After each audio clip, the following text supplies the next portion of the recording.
Mitch, how you doing, my friend? I'm good. Thanks for coming by. Thank you for inviting me. How's the event going so far? Good. I met already lots of people and it was a real buzz. So I wasn't able to visit too many sessions yet because I also had one or two speaking engagements. But through that, I met quite some people. So yeah, I really enjoyed it. Amazing. What was your session about that you were speaking on? Well, I did one on AI governance and responsible use of AI. Because everyone is talking about what use cases and we're not moving fast enough. But you also need to think through what are the risks and what are the challenges and how do you think upfront about what mitigations do we put in place? How do we make some of these decisions? How do we work with our partners in IT or legal or data privacy? So that was one session. And then the other session was a little bit about the team that we created because we're in between the traditional HR and the IT. So that's really interesting. So we were we were kind of doing a bit of a session with Robin, who I think is here tomorrow. Yeah. On exploring why did we create it, what did we learn, what did we achieve. So yeah, it was fun. Yeah. Well, let's jump in there because you have such a fascinating role and it's obviously evolved now, given what you just said. How is Novartis aligning its digital infrastructure with the workforce strategy to ensure that technology directly supports people and obviously the business goals? Yeah, I think I was thinking about this, and I think at the strategic level. So what we've now been doing is we've been getting together with the corporate strategy office because that's also where we have our strategic AI team, our CHRO and myself, but the HR team, which in Novartis we call people and organization. So. And the IT, our head of IT, we've been coming together to look at, okay, but what is the IT strategy? What are the things that are coming? How does it align with our people strategy? And where are we going to differentiate in terms of our corporate strategy? And therefore, where are we investing from an AI point of view?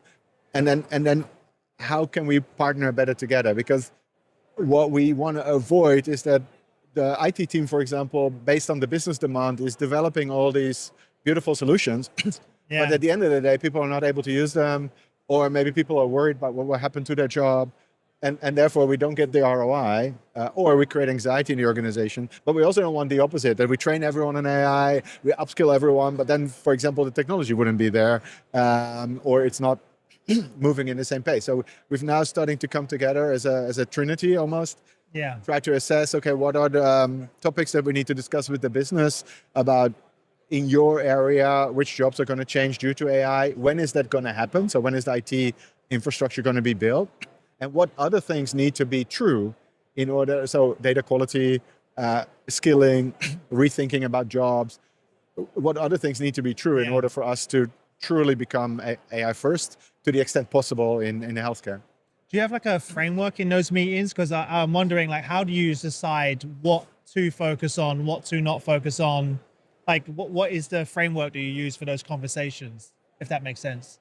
Yeah, I mean, a lot of it is almost looking at the traditional like OD frameworks, like a STAR model or those type of things, but then apply it with like, what is happening in AI and where's the disruption going to be? So you can really think, what is the business strategy? Because the problem with AI is also that everyone wants to do something. That's what I mean. That's why I was wondering, how do you decide where to start? But that's why we brought the corporate office in to say, the corporate strategy office in to say, but where are we as a company going to differentiate ourselves? It was also very helpful because, for example, we're not an HR company, we're a healthcare company. So if I want to do something on AI in HR, a P&L, I'm not going to build a proprietary solution. I'm going to Workday or ServiceNow, or I see what is out there. Yeah. There's loads of vendors here, of course. Yeah. Would gladly help us. But if we want to do something special in R&D, which is the crown jewel of the company, or maybe in manufacturing, maybe we do want to build a proprietary solution. Yeah. Because that is critical to the success of the company. It's a competitive differentiator. The data is extremely sensitive. So that kind of looking at it from the corporate strategy lens really helps us to understand where would we make which decisions. And then looking at, again, the IT, like which investments are we making? How fast are we going? But it's also helpful to look at, and that's why I said it's almost like the OD, like your readiness, like what needs to be true as Rob, our chief people and organization officer likes to say, what else needs to be true? And then you go to like data, you go to process, you go to capability, and maybe mindset. Just looking at a framework like that Yeah. to see where are we, and then determine what you need to do when. Yeah. That helps. Most of our listeners are obviously HR executives and their teams. What advice would you give to them of how best to partner with IT and the business? I would say when you partner with IT, it's incredibly important to frame the business problem as clear as possible and keep ownership of the problem that you try to solve. And because IT teams are incredibly capable and want to add a lot of value, but they don't necessarily understand the business process as well as you. So if you delegate everything to IT, you're not going to get the value that you're looking for. So you really need to keep ownership of what is the outcome that we're looking for. But then you need to also trust your IT team to bring you the best solution, because I mean, that's certainly a challenge we run into. We get inundated with vendors, and a lot of them have fantastic solutions. But in the end, I also will need to trust my IT team to say, if they say that Workday can do something, for example, or ServiceNow, maybe that is good enough. Or maybe it is, as long as I understand what my outcome is that I'm working towards, the business problem we're solving. I think that's where you get most out of the partnership. Recognizing, and that's also when we set up my team, we worked very closely with IT. What are the unique capabilities of IT? What are the unique capabilities of my team and the rest of HR? Yeah. And then how do we then work together rather than try to get in each other's way? Yeah. Makes sense. But it requires ongoing, because every now and again someone crosses over and then you have to have a conversation. So it's hard work. You need to keep working at it. But that's, I think, how you get most out of both worlds. I think. I've seen in the past a lot of times HR gets brought into the picture very late on. Yes. When a lot of decisions have already been made and it becomes a real challenge. Yes. So having this partnership up front is super important for them. Yeah, exactly. Yeah. And the opposite can also happen. Yeah, exactly. That IT gets brought in way too late. You're like, hey.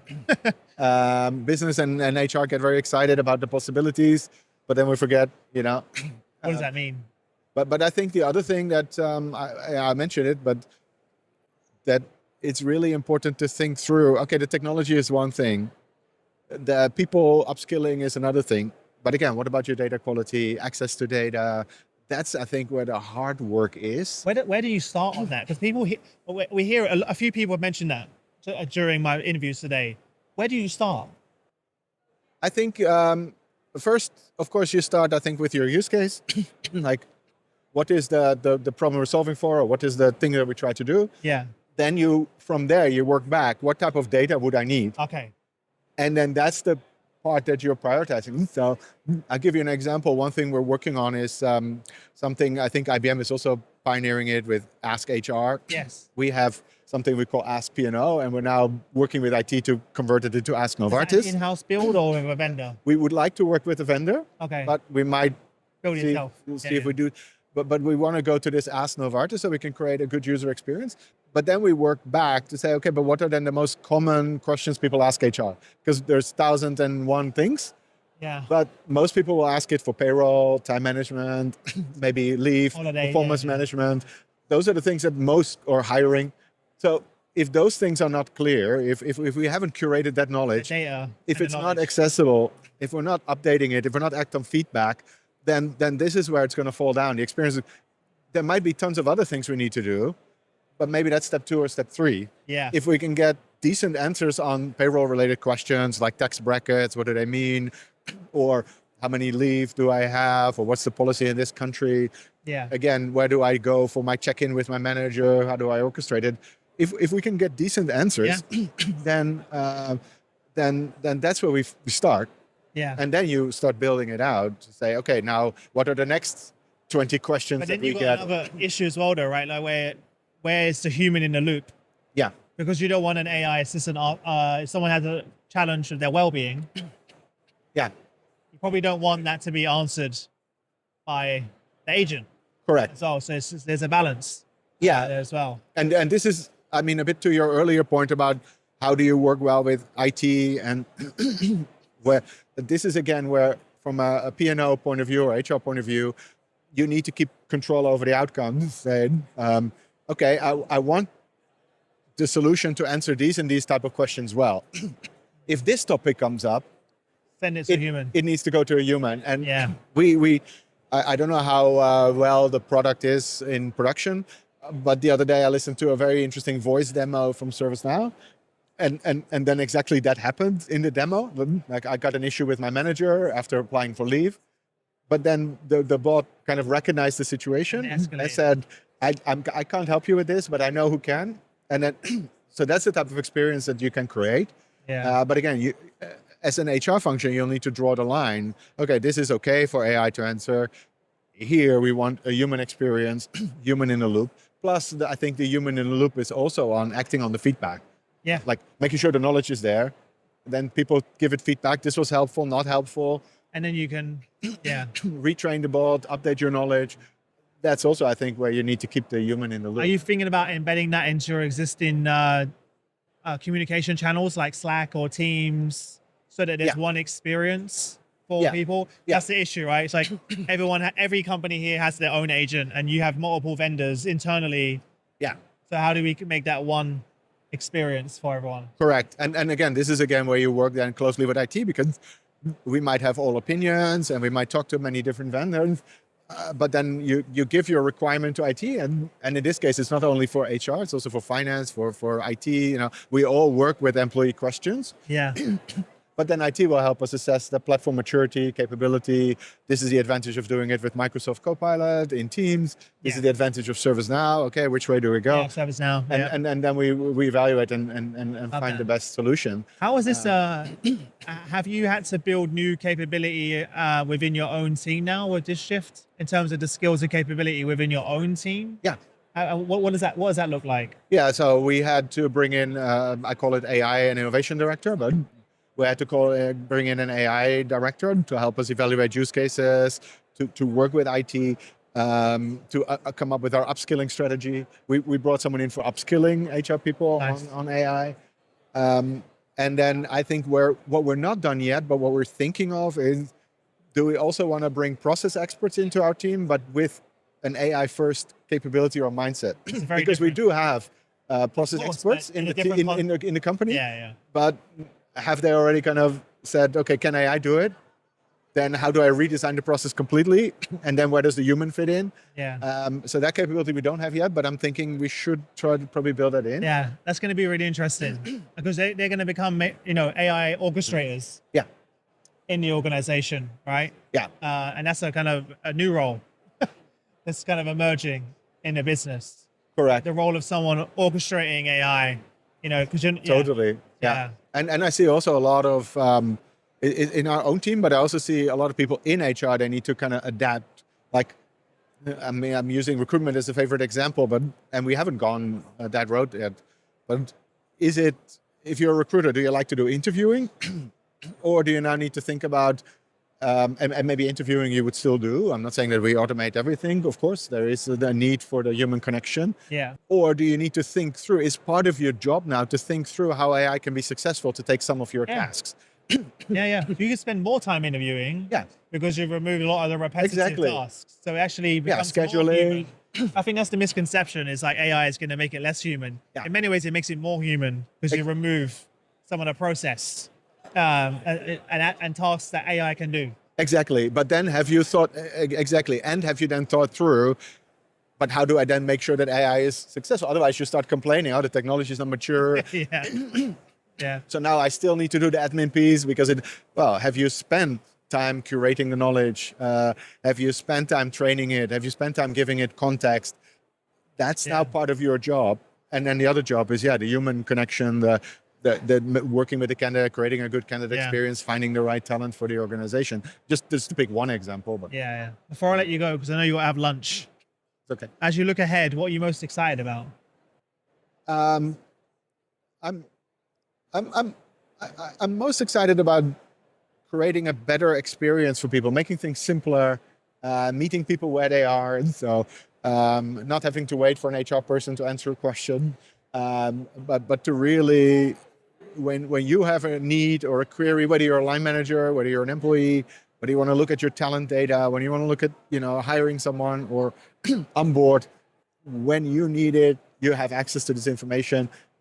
That's what I'm really excited about. And for the opportunity then for us in P&O to redefine where we add value, to really see what is it that what we as humans are good at and can do and do better with the support of AI. That's the part I'm really excited about. I also know that it's not going to happen overnight, but it certainly excites me. Amazing. Well, listen, I appreciate you taking the time out. Thank you so much, Chris. Enjoy the rest of the day, and I'll see you soon, all right? Yeah, we'll see you around. Thanks. Thanks.